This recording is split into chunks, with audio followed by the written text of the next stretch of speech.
Welcome, and thanks for joining us as we take a closer look at the Electoral College process. Yeah, it's a system that's been, intensely scrutinized and debated, especially recently. For good reason, I think. I mean, just the idea that a candidate can win the presidency without winning the popular vote it's pretty jarring. It really does challenge our basic understanding of how elections are supposed to work, and it's happened 5 times in U.S. history, most recently in 2016. 5 times.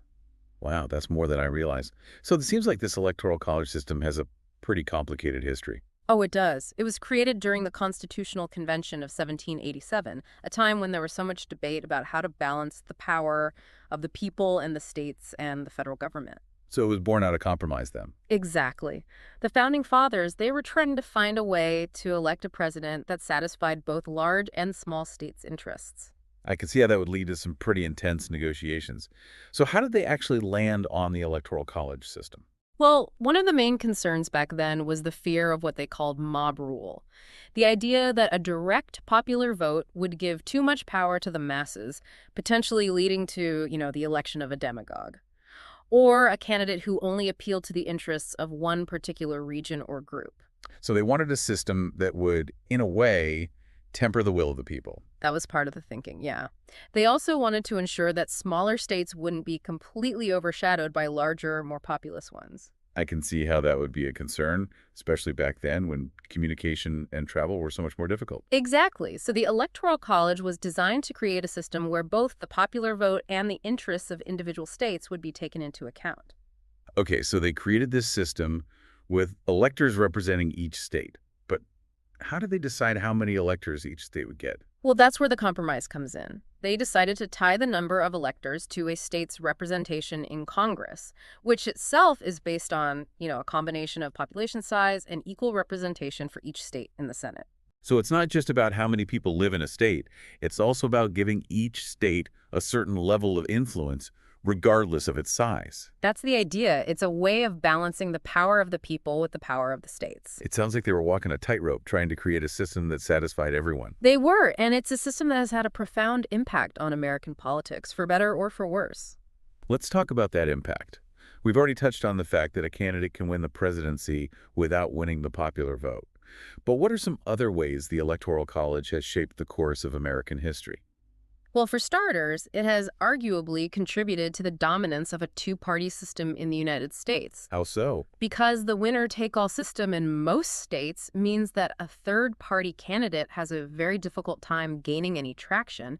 It essentially forces voters to choose between the two major parties if they want their vote to have any real impact. So even if you're passionate about a third-party candidate, you might feel pressured to vote for the lesser of two evils from the major parties just to prevent the other major party candidate from winning. That's the dilemma many voters face. And it's a dilemma that is directly influenced by the Electoral College system. It's fascinating to think about how this system, created over 2 centuries ago, continues to shape the way we think about and participate in elections today. It's a testament to the enduring power of institutions and how they can influence the course of history. Okay, so the Electoral College has contributed to the two-party system. What are some other ways it has impacted American politics? Well, it has also arguably led to a greater focus on swing states in presidential campaigns. Swing states being those states that could go either way in an election. Exactly. Because the Electoral College system rewards candidates who can assemble a coalition of states, rather than simply winning the most votes overall, candidates tend to focus their resources and attention on those states that are considered to be up for grabs. So if you live in a state that reliably votes for one party or the other, you might feel like your vote doesn't really matter because the candidates aren't really vying for your support. That's a common sentiment, and it's one of the major criticisms of the Electoral College system. It creates a strange dynamic, doesn't it? Where certain voters become hyper-visible, while others are rendered practically invisible in the eyes of presidential campaigns. It does. And it can lead to a sense of disenfranchisement among voters who feel like their voices aren't being heard. It seems like we're constantly coming back to this question of balance, or perhaps the lack thereof. Is the Electoral College truly a fair and equitable system for electing the leader of the free world? That's the million-dollar question, and it's one that has been debated fiercely since the very beginning. And I imagine it's a debate that's going to continue for years to come. Without a doubt. The Electoral College is deeply embedded in our political system, and any attempt to change it would face significant hurdles. But as we've seen throughout history, change is always possible. And as our nation evolves, so too might our understanding of what constitutes a fair and representative democracy. That's a hopeful thought, and it's one that should guide us as we continue to grapple with these complex questions about how we choose our leaders and shape the future of our nation. Okay, so we've established that the Electoral College has a long and complicated history. It was born out of compromise, it has contributed to the two-party system, and it has led to a greater focus on swing states in presidential campaigns. But how has it actually played out in practice? Has it always functioned smoothly, or have there been any hiccups along the way? Well, as you might expect with a system as complex as this, there have been a few bumps in the road over the years. I'm all ears. Tell me about some of the most notable moments in the history of the Electoral College. Well, one of the earliest controversies surrounding the Electoral College emerged during the 1800 presidential election, a contest between Thomas Jefferson and Aaron Burr. Jefferson and Burr, two giants of American history. What happened? At the time, the Constitution didn't distinguish between votes for president and vice president. Each elector simply cast 2 votes, and the candidate with the most votes became president, with the runner-up becoming vice president. So there was no separate ballot for president, vice president? That seems like a recipe for disaster. It certainly created the potential for confusion, and that's exactly what happened in 1800. Jefferson and Burr, both running on the Democratic-Republican ticket, ended up tied in the Electoral College. A tie. So what happened then? Well, according to the Constitution, if there's a tie in the Electoral College, the election goes to the House of Representatives, with each state delegation getting 1 vote. So the fate of the presidency came down to a vote in the House. That must have been incredibly tense. Oh, it was. It took 36 ballots in the House before Jefferson was finally elected president. Wow, 36 ballots. That's a nail-biter. So this 1800 election really exposed a flaw in the original design of the Electoral College. It did, and it led to the passage of the 12th Amendment in 1804. And what did the 12th Amendment change? It established separate ballots for president and vice president, which helped to prevent similar ties from occurring in the future. So a major constitutional amendment was passed because of a quirk in the Electoral College system. Exactly. It's a reminder that even the most carefully crafted systems can have unintended consequences. Okay, so the 1800 election and the subsequent passage of the 12th Amendment mark a significant turning point in the history of the Electoral College. What are some other notable moments that have shaped its evolution? Well, another major development occurred in the aftermath of the 1824 presidential election. 1824, what happened then? That election saw 4 candidates from the same party: John Quincy Adams, Andrew Jackson, Henry Clay, and William H. Crawford, all vying for the presidency. 4 candidates from the same party. That's unusual. It was, and it led to a situation where none of the candidates received a majority of the electoral votes. So what happened? Did it go to the House again? It did. And this time, the House chose John Quincy Adams as president, even though Andrew Jackson had received more popular votes and more electoral votes than Adams. Wait, so the candidate who received more votes, both from the people and from the electors, didn't become president? That's right.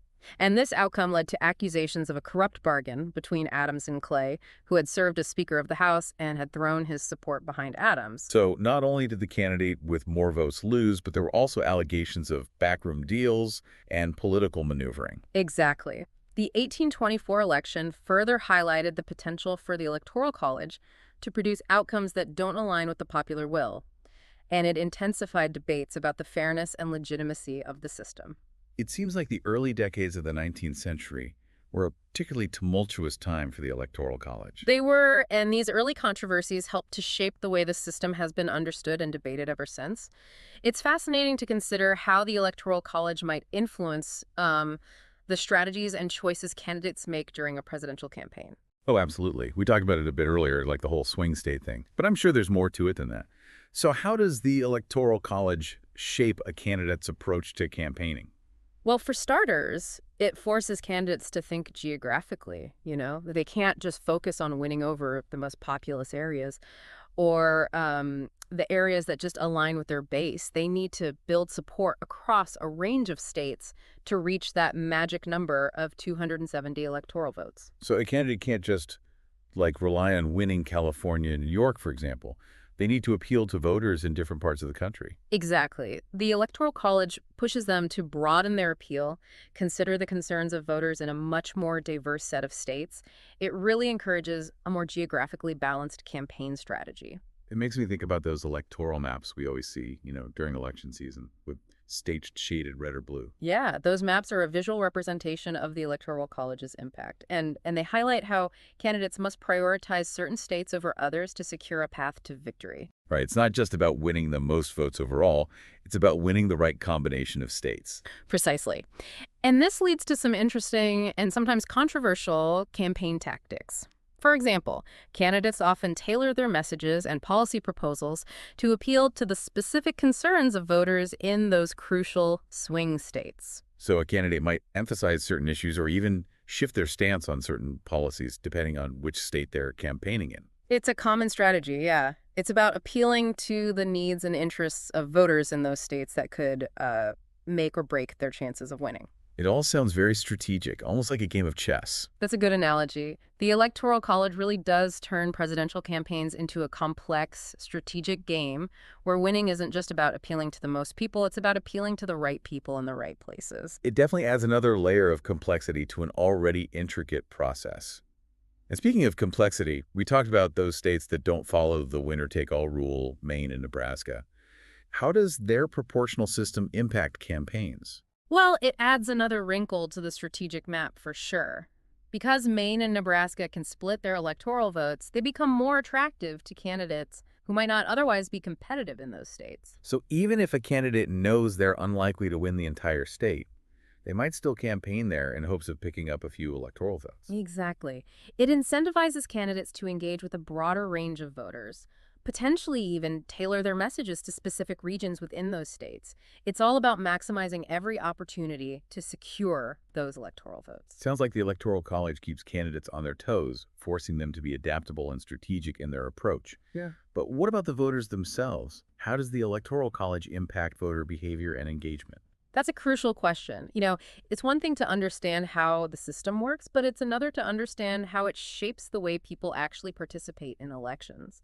And the Electoral College, with its emphasis on swing states and winner-take-all dynamics, it can have a pretty significant impact on voter behavior. Okay, give me the rundown. How does the Electoral College impact voter behavior?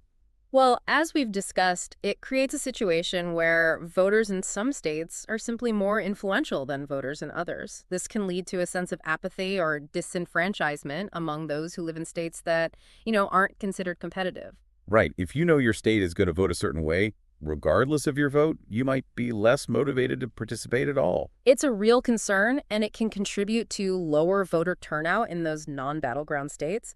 It creates a sense that your vote doesn't really matter in the grand scheme of things. Yeah, it's a bit disheartening, isn't it? To feel like your voice doesn't count as much as someone else's just because of where you happen to live. It really undermines the principle of equal representation that's so fundamental to our democracy. And on the flip side, in those crucial swing states, the intense focus and competition can lead to increased voter engagement. So while some voters might feel ignored and disengaged, others are bombarded with attention and wooed by candidates vying for their support. Yeah, it creates this strange dynamic where certain voters become hypervisible while others are rendered practically invisible in the eyes of presidential campaigns. And this dynamic, some argue, contributes to a sense of division and inequality within our electorate. Okay, so we've got potential apathy in some states and hyper-engagement in others. What are some other ways the Electoral College might impact voter behavior?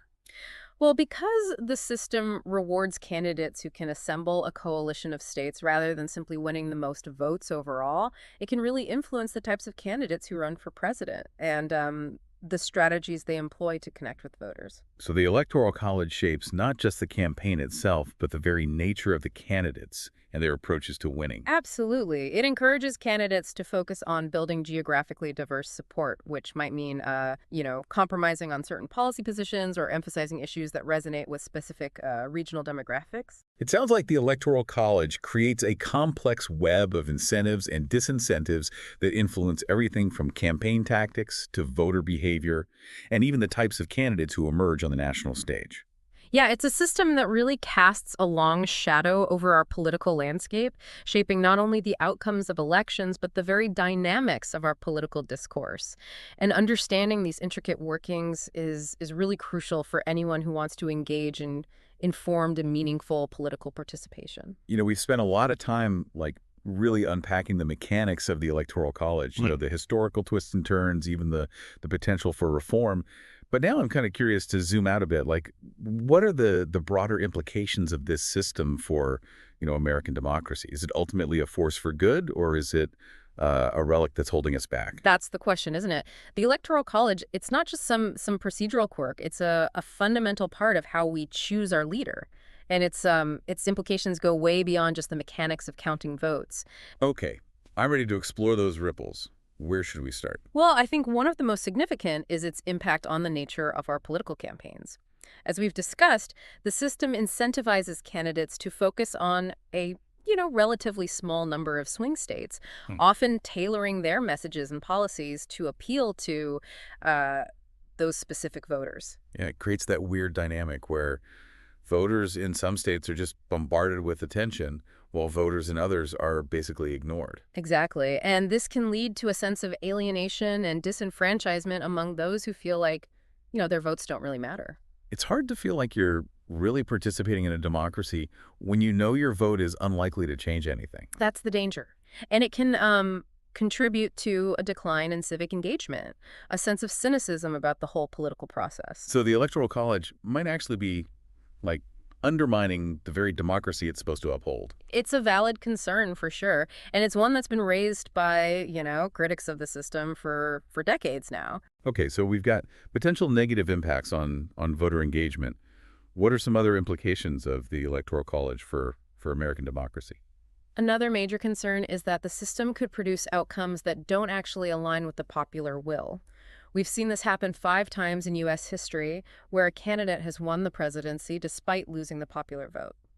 Yeah, it's kind of hard to square that with our basic understanding of democracy, right? It is, and it raises some fundamental questions about the legitimacy of the presidency when the person holding that office wasn't actually chosen by the majority of voters. Yeah, it creates this sense that the system is, rigged, or at least out of touch. Exactly, and that can lead to a loss of trust in government, a decline in faith in our democratic institutions. So the Electoral College might be contributing to the very polarization and dysfunction we see in American politics today. I think it's definitely a contributing factor, and it's one that we need to deal with if we want to create a more responsive and representative democracy. Okay, so we've talked about negative impacts on voter engagement and the possibility of outcomes that go against the popular vote. Are there any other implications of the Electoral College that we should consider? Well, another consequence is that it tends to reinforce the two-party system because the winner-take-all nature of the Electoral College, it makes it so difficult for third-party candidates to gain any traction. It forces voters to choose between the two major parties if they want their votes to actually count. It's like a self-fulfilling prophecy, right? Yeah. Where the two major parties just dominate the political landscape, and it's almost impossible for alternative voices to emerge. Exactly. And this can lead to a narrowing of the political spectrum, Yeah. a lack of choice for voters who don't feel represented by either of the major parties. It's hard to have a truly vibrant democracy when the range of political options is so limited. That's the challenge, and it's definitely made worse by the Electoral College system. Okay, so the Electoral College might be limiting political diversity, Yeah. contributing to the dominance of the two-party system. What what else? What are some other implications of this system that we should keep in mind? Well, another one is the way it distorts campaign strategies and policy priorities.